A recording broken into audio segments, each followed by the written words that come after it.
একটা সময় দেখতাম মা চাচিদের অনেক কষ্ট হতো আচার বানাতে, আর এখন কোনো ঝামেলাই নেই।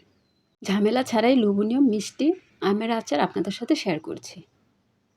আমগুলোকে কিউব করে কেটে নিয়েছি, আপনাদের পছন্দ অনুযায়ী কেটে নিতে পারেন। সামান্য একটু হলুদ দিয়েছি। হলুদটা দিলে আমটা কালো হবে না, আর কেটে কিন্তু আম ধোয়া যাবে না। কাটার আগে আমটা ধুয়ে নিতে হবে। এগুলোর জন্য শুকনা মরিচ তেলে নিয়েছি।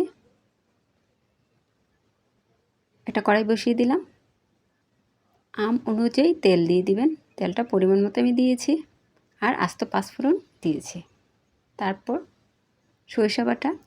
সরিষা বাটতে ঝামেলা হলে ব্লেন্ড করে নেবেন। ধুয়ে একটু ভিজিয়ে রাখলেই হয়।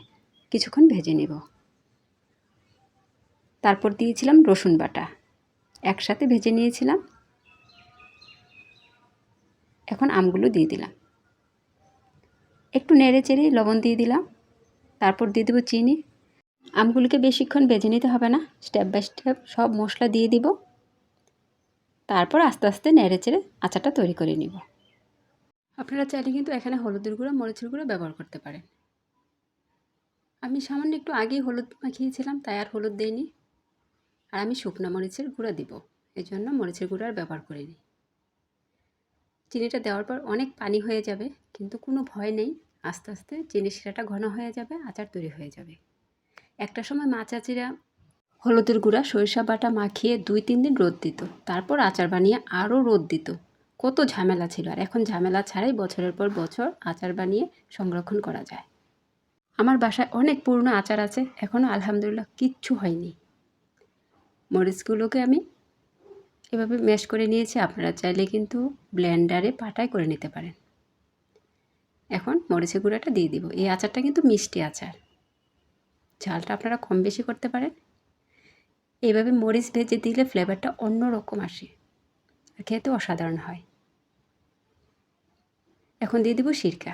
সিরকা অবশ্যই দিতে হবে বেশি দিন আচারগুলো রাখার জন্য।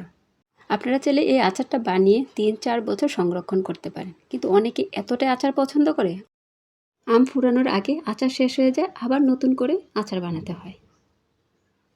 এখন পাঁচফোড়নের গুঁড়ো দিয়ে দিচ্ছি। পাঁচফোড়ন কিন্তু তেলে গুঁড়ো করতে হয়। ব্লেন্ডারে করতে পারেন, শিলপাটায় করতে পারেন, হামিনদিস্তায়ও করতে পারেন। এখন যে আমরা আচার তৈরি করি, আগে পরে রোদে দেওয়ার কোনো ঝামেলা নেই। চুলায় সুন্দর করে বানিয়ে বয়মে করে রেখে দিব। অবশ্যই আচার ভালো রাখতে হলে কাচের বয়ম লাগবে। এই রেসিপিটা ভালো লেগে থাকলে অবশ্যই বানিয়ে রাখবেন আম ফুরানোর আগে, আর একটা শেয়ার করে দিবেন, অন্যদের দেখার সুযোগ করে দিবেন। এই আচারটা কিন্তু পোলাওয়ের সাথে, খিচুড়ির সাথে, এমনকি ডাল ভাতের সাথেও খেতে অসাধারণ। আমরা যেভাবে খাই না কেন। আর এই ধরনের আচার বানিয়ে প্রিয়জনদেরকেও উপহার দিতে পারেন। এতক্ষণ ভিডিওটা দেখার জন্য অসংখ্য ধন্যবাদ। আপনাদের মাঝে আবারও চলে আসবেন নতুন এক ভিডিও নিয়ে। ততক্ষণ সবাই ভালো থাকবেন। আল্লাহ হাফেজ।